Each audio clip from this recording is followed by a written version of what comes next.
there's no reason for you to not have light you love. And today we're going to make light that I love, and that is globe lanterns.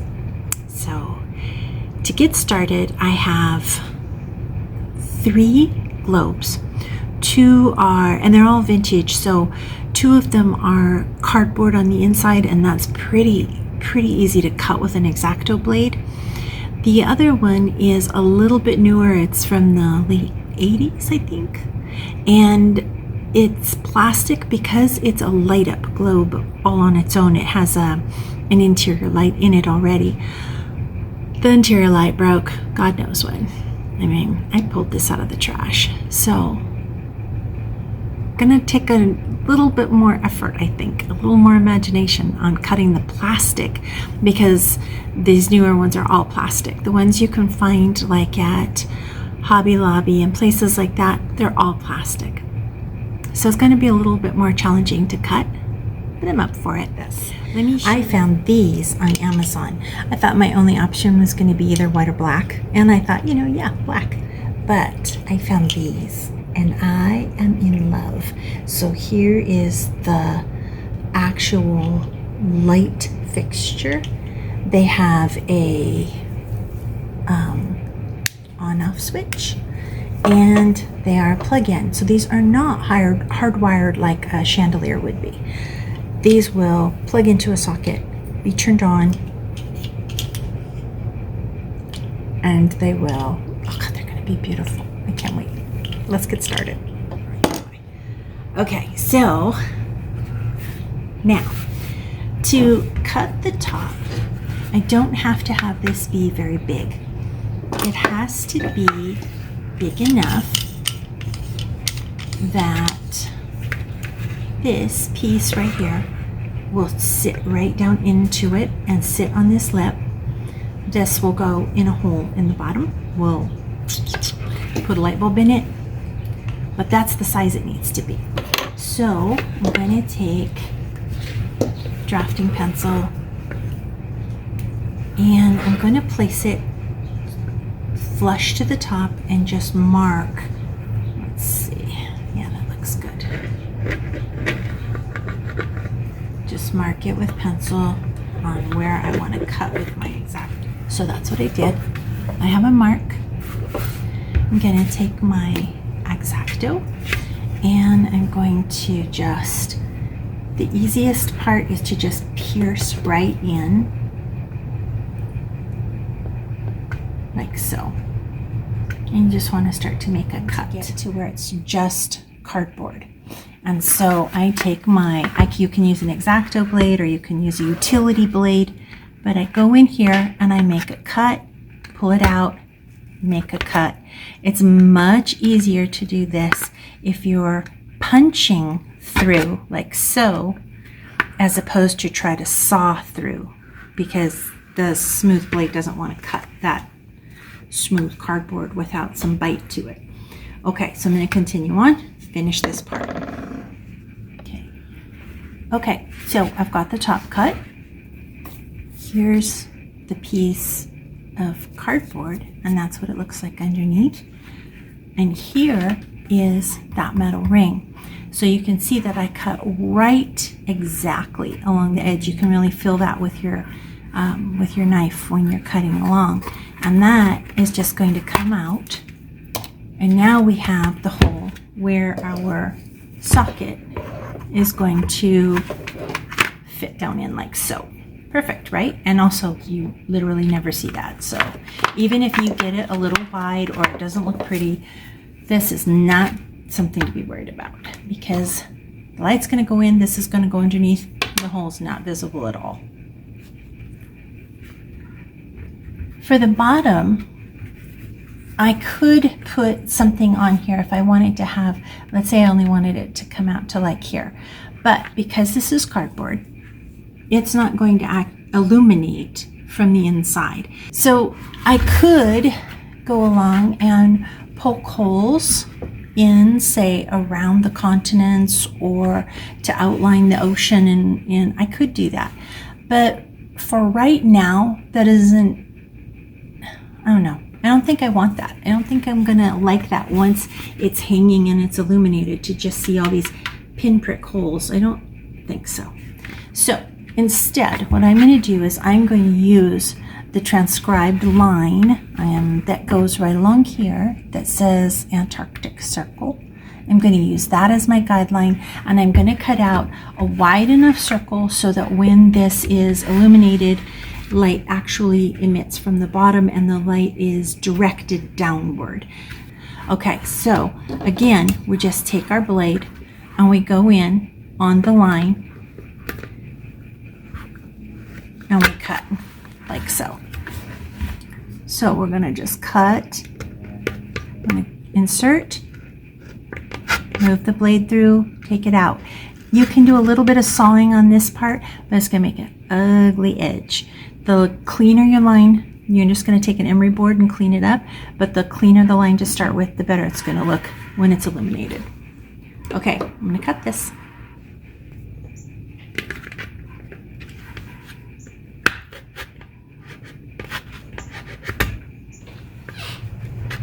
Okay, this is where we're at so far. Let's see how I'm getting that cut around, a bit on the jaggedy side, but these folds are heinous. Okay, this is how close we are. Now we can't just lift it and tear it, because we'll come up with a real raggedy edge if we do that, and we won't be able to fix that with glue or tape or an emery board or anything else. It will just be awful. And remember, these are open and they hang downward, so anything that we tear or is ugly, you're going to see it. So the first thing, to get to this last part, I want to show you right here. This is our last cut right here, and because I don't want it to tear the map itself, I'm going to take my blade and I'm just going to make a cut on that. In fact, that is a good cut for this X-Acto. We're going to make a nice cut through the map itself. We're not cutting through the cardboard. This is just through the map. Okay. Now we can cut that cardboard and we have a clean cut on our map. Okay. We're super close.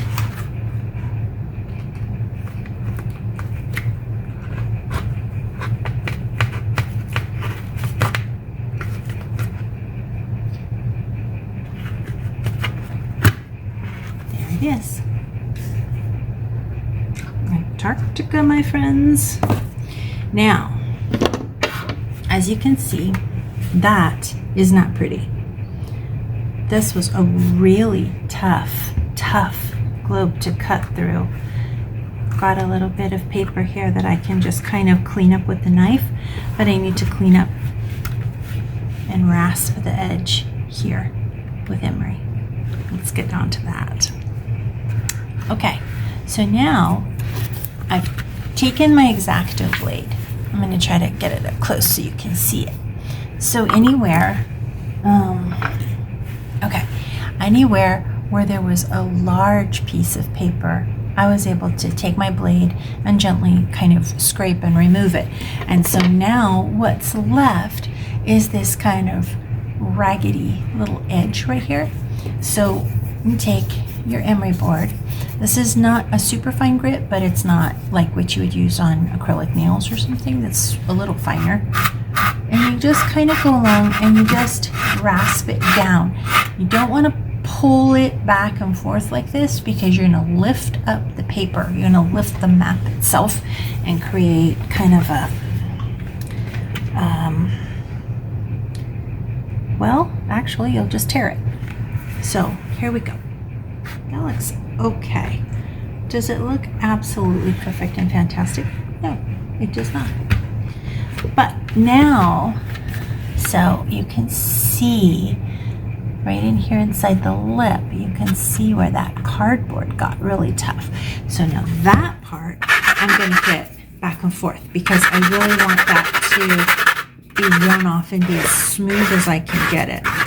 Now, if I decide that I'm not crazy about this edge, one thing I can do is I can wrap a bit of like burlap ribbon or a piece of satin ribbon or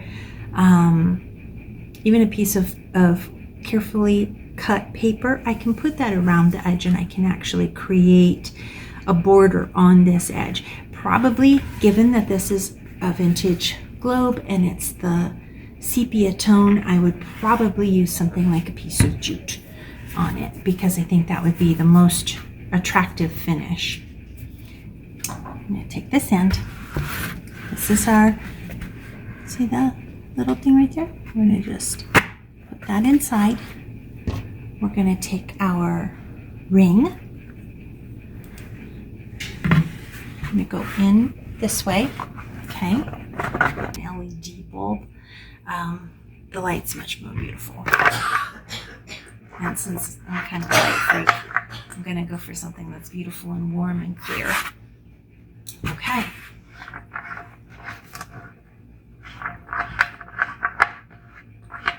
It's going around in there. That's what she said. Okay. There we go. I don't know if you can see, but we've got our light bulb in there.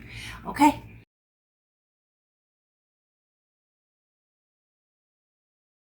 See that has the larger hole right there? This had a bulb that already was in it, and it sat like so on a wooden stand. The wooden stand was crap. Threw that out. So I'm going to see if you can see that right there. That is the plastic. And this is not made from cardboard at all. So when I look inside it, what I can see is the back of the map. It has a standard size little hole in here. So now I have to figure out how I'm going to cut the plastic. I'll be right back. Pray for me. Okay, so here's my thought. This end that was already lit up, that's pretty cool. It's already big enough for the light. It's actually, look, it's perfect size to put the socket in. But it has these two plastic lips right here. And I've got to figure out how to get those out. So I'm thinking Dremel drill. This might work. It might crack it. No, I'll just glue it. But it might crack it. I'm going to try that first. I'm not going to have you watch because this could be really sad.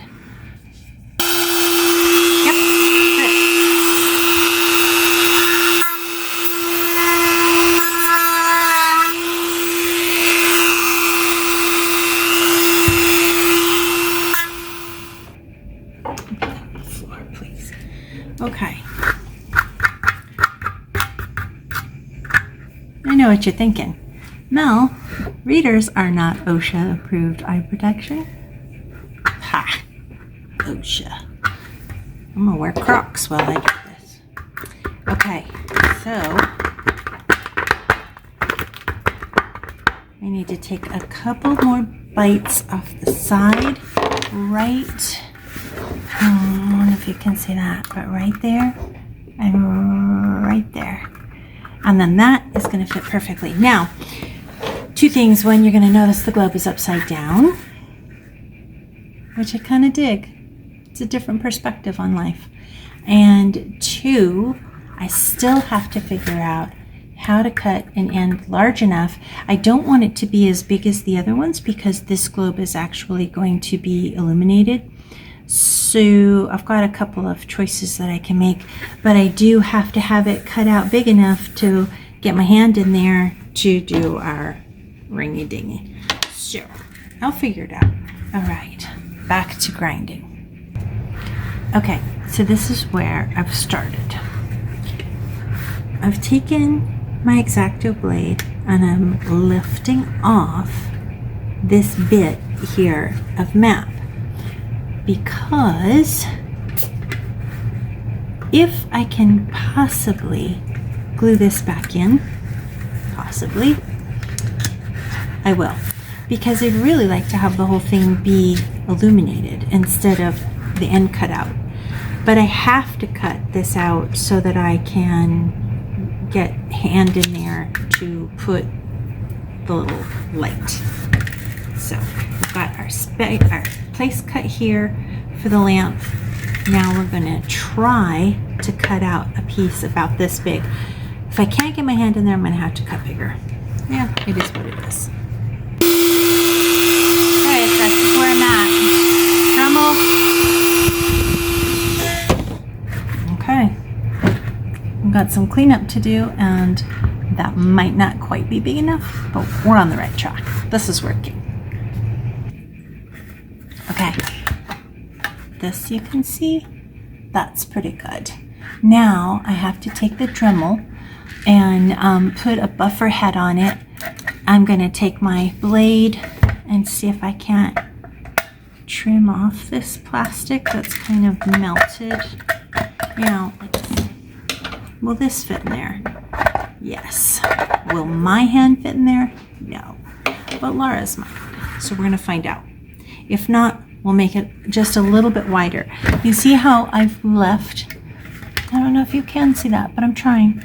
Look, there's like this little tiny lip that I've left on here. So theoretically, what I'd like to do after we get the lamp part in there, I would love to be able to glue that back on like this because for the whole globe to light up. However, I'm a practical woman. If it doesn't work, it doesn't work. Do something else. All right, dremeling this to smooth it out.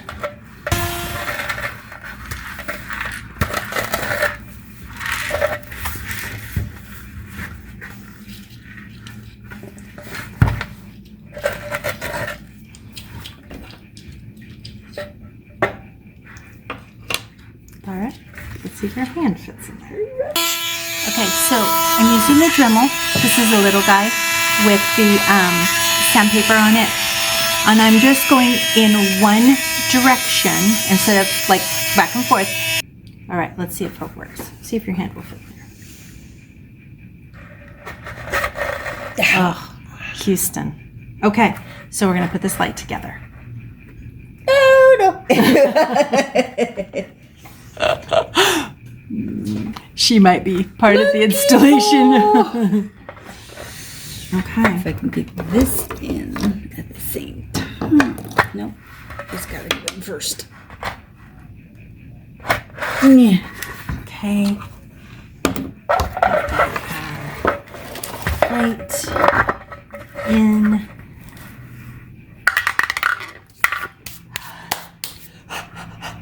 Okay, ready? Everybody, I believe in fairies. Ready? You can do this. Oh. Ooh. Oh.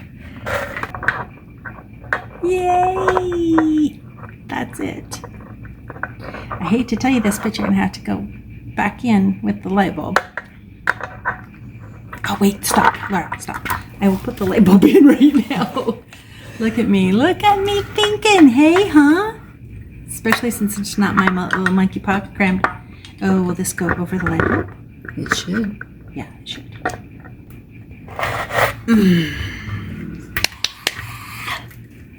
All hail the Tiny.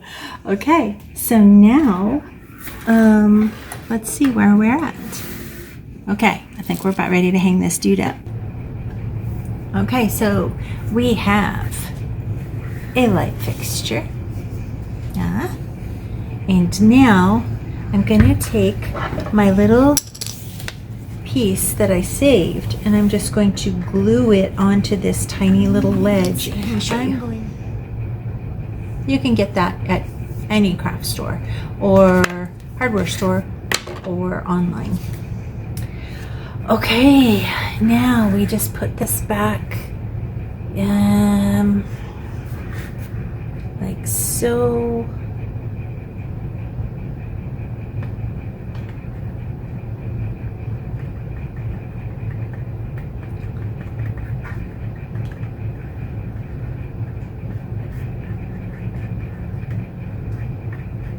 Like so. Okay, so now, got to go get the big ladder, make some holes, and we're gonna hang this